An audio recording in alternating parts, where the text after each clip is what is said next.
So if you're a big fan of Greene and Greene style furniture like I am, I'm sure that the first thing you notice is the gazillion ebony plugs that's in their furniture.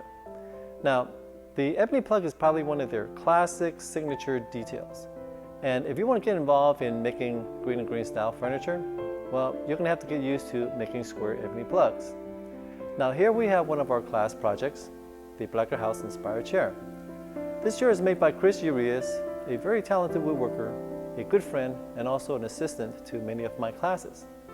Now, we've counted the plugs on this chair, and there's about 90 ebony plugs in different sizes, ranging from 1/8 of an inch to about 1/2 inch square. Now, that's a lot of plugs, and if you've ever made and installed one of these guys before, I'm sure you realize that it is a lot of work. And so by the time you make your 90th plug, it's going to feel like you've made a gazillion of them. So today, I'm going to show you a very simple method that I use to make square ebony plugs. It's fast, consistent, and very repeatable. I'm also going to show you how to make a rectangular ebony plug as a follow-up to my previous video, how to make a Greene and Greene style ebony spline. So we're going to start off by making square ebony plugs. Now, this is the fastest way that I can come up with to make these little boogers. Now, I know there's a lot of methods out there. I think you should try it out, give it a shot, and see what works for you. Now, I like this method because it's very simple. It doesn't require a lot of fancy jigs or power tools. All you really need is a cordless drill. Here I have a sponge sanding pad. Now, it really doesn't matter what grit it is. All I'm after is the texture and the spongy part of the pad. Now, here I also have, I'm not sure what you call this, a synthetic steel wool pad or a non-woven pad, a Scotch-Brite pad, okay? I've heard it called all of these. You can also need 3 grits of sandpaper. I have 150, 360, and also 800. Now, you don't have to follow this grit pattern exactly. Just kind of experiment with it and see what works for you. I also have a cotton rag. At the very end, I like to use it to burnish and also to polish my ebony. Now, if you want to give it a really, really nice shine, add a little bit of rouge on your rag. That would really kick it up a notch. I also have a block of wood here with some grooves in it. I call this my little guillotine. This is what I use to cut off my ebony plugs after I finish my shaping. I also have my pull saw to cut off my ebony plugs. So let me put all this together and I'll show you how it works. Here's my setup. I have my 3 sandpapers all in a row with my pads underneath, starting with 150, 360, and 800 grit. And as you can see on my cotton rag, I added a little bit of rouge on there to give it that extra polish. Now, the way it works is very simple. I basically grab my ebony stock, chuck it up into a drill, and I'm basically just go through all my grits, polish, and I'm basically done. Now, hopefully by now, a light bulb just came on and you're probably saying, oh, I see what he's doing. Okay, so the way it works is I'm relying on my 2 pads to give me my contour, my shape. So I'm just going to put the sponge pad down first with the grit side down. That will keep it from slipping. And then also my synthetic pad on top of that. And then my sandpaper on top of that. Now, you can experiment with maybe different materials, but I think if you stick with these 2, I think you'll be happy with the shape. So here I have a very short piece of 1/4 inch ebony stock. It's about 1/2 inch in length, but I still think I can get 2 plugs out of this. Especially with ebony being so expensive, I want to be able to squeeze every single ounce of ebony plug I can out of this piece. So now I'm going to chuck this piece into a drill. And one thing good about using a drill, if you look closely, there's 3 jaws. That is engineering genius, because it doesn't matter if you have a 3-sided piece or a 4-sided piece like this, when you chuck it up, it will be centered. Now, that's another reason why I like this method. For the longest time, it was very difficult to find the top of the dome to be centered into my plug. I try doing it by hand. I try using a mop sander, a pillow sander, a disc sander. It doesn't matter what I use. It was very difficult to get the top of the dome to be centered into my plug. So with the drill, that problem is solved. So here I have my ebony chucked up into my drill. And before I go through all my grits, let me explain to you what I'm trying to accomplish here. Now, when I'm sanding, I'm basically going to be dropping the drill into my sandpaper. I'm not going to be pushing down on it because it is very difficult to control the consistency of my pressure every single time. Because if I push down on it too hard, it would probably sand a little bit more than what I like. And the result would look like maybe a little ball at the tip of my ebony. And that's not a very good look. So what I'm trying to do here is I'm going to rely on the weight of the drill because that never changes. And that would give me the consistency of the pressure every single time. And hopefully the result would be the same shape and the same look in all my ebony pieces. Now the thing that I have to be real careful about is when I'm sanding on my first grit, I want to make sure that I spend enough time here that I bottom out. I definitely don't want to have a flat spot on my ebony. What I want is a nice smooth transition, a curve that I can see the top of that, or what I call the apex. Once I see that, I can go through my other grits, polish it up, and basically I'm done. So here we go.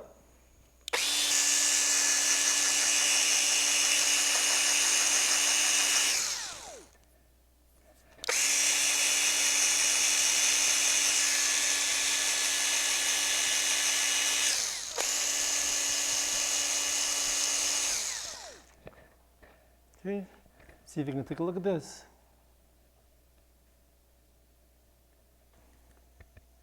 So now I'm going to round over the other side before I cut it in half, or else it'd be too short for me to chuck it up.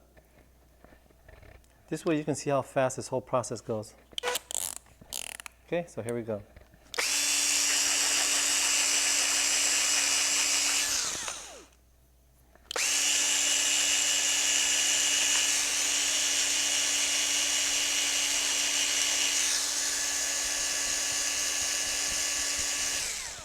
Okay, see if you can take a look at this. Look at the shine on this thing. Now, we're not quite done yet. The problem here is because the ebony is square and we're sanding in a kind of a circular motion, well, the outside corners will always get sanded a little bit lower. Now, it doesn't matter if you use a pillow sander or a mop sander or an edge sander, or even a disc sander, okay? It will always sand the corners a little lower, leaving kind of a crown, a very slight crown shape on all four sides. Now that's not what we want. And we definitely don't want to install it looking like this. So what I'm after is a very straight line on all four sides. So all I have to do is basically take an 800 grit, because it is so minute, I'm just going to take my ebony like this and I'm just going to knock it off real fast. Maybe like 6 times on all four sides.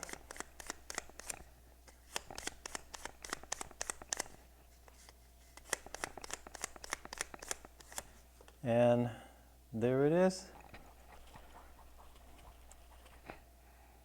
Okay, so now I'm ready to cut it in half and install it. So I'm just going to get my guillotine here, put it right in here.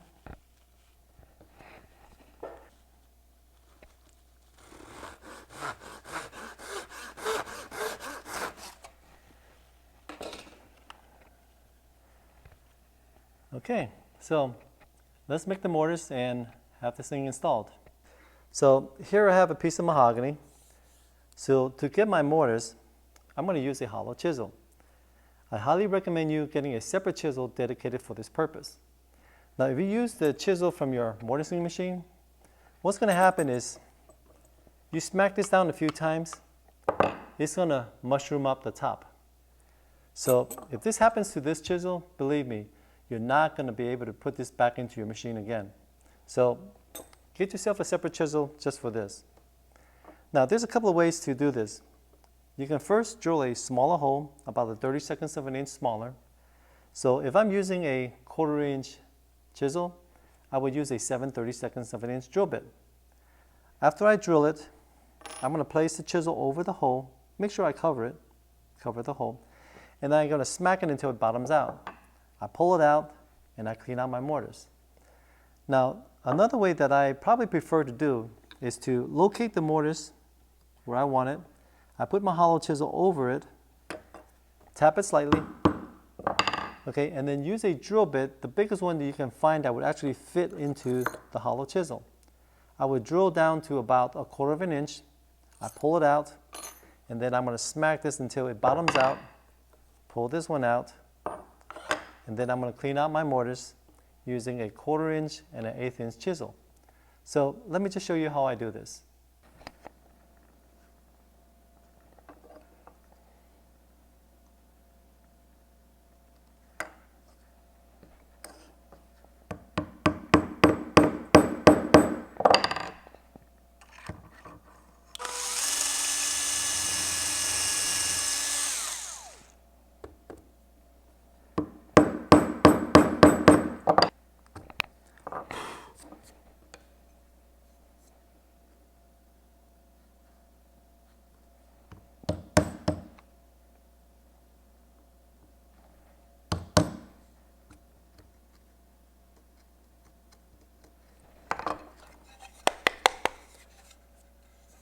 Okay, here it is. Now before I install the plug, I want to chamfer the bottom of my edges because it's a little bit too sharp for me. Because one of the corners might catch in one of the corners of the mortise, and if it does, it's going to go in crooked, and that's very difficult to recover. So I'm just going to use sandpaper, and I'm just going to knock down the edges like this.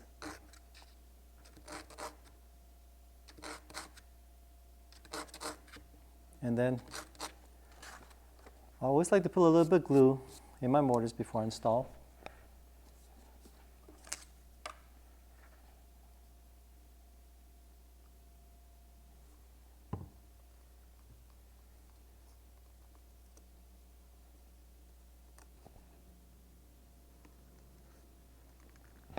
My ebony is always about a 10,000th of an inch bigger than my mortise.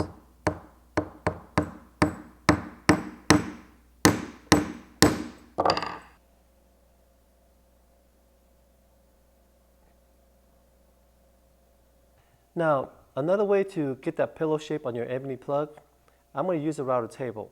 Now, for my previous video, I'm sure you've seen the bit that I used, my profile bit, that gives me that little pillow shape.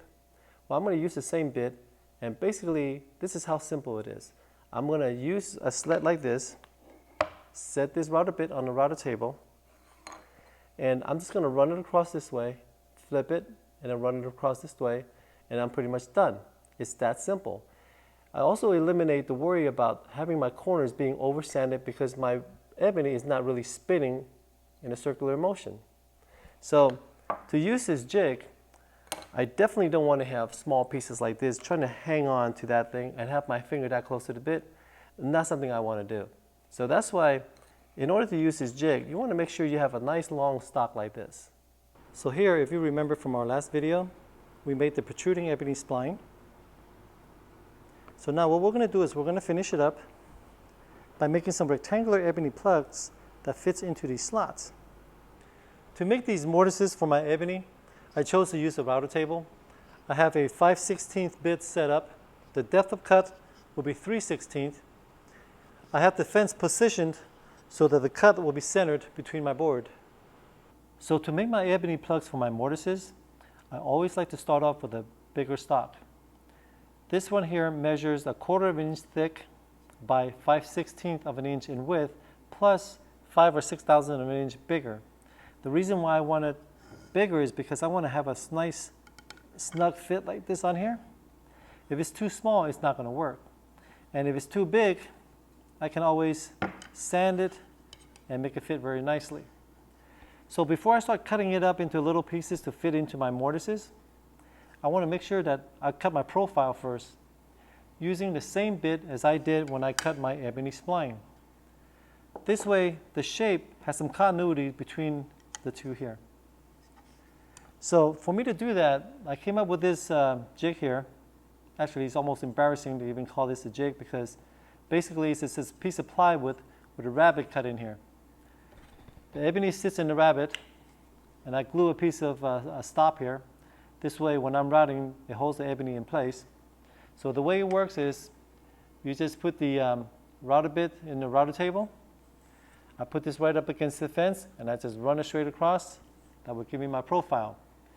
The most important thing that you have to worry about this jig is the depth of cut. So for the height of the rabbit, you want to make sure that it is just a hair smaller than 5/16. I want the ebony to be sticking out just a little bit, because when I'm routing, I want to make sure that my ebony is sitting tight and flat against my table. Also, the depth of cut is just a hair smaller than 1/4 inch, because I want my ebony to be sticking up a little bit, because if I don't, then I'm going to have a flat spot because the apex of my bit won't cut the profile. So let's go over to the router table and I'll show you how it works. So to set the height of the bit is very simple. Now you can do what I do. I just basically put the ebony right up against it and I just eyeball it. Now if you want to measure it, all you have to do is take the overall measurement of the bit. In this case, it's 1 1/8, plus the thickness of your ebony, which is 5/16. You take the sum of those two, divide it in half, and the top of the bit should be right where the mark is. In this case, we're looking at 23/32, which is right there. So I have my fence all set up, ready to go. As you can see, I have a 0 clearance fence on here. Now, you really don't need to do that. As long as you have your fence close to the bit, I think you'll be fine. I do that just to minimize any kind of a chatter. So let's turn it on and give it a whirl.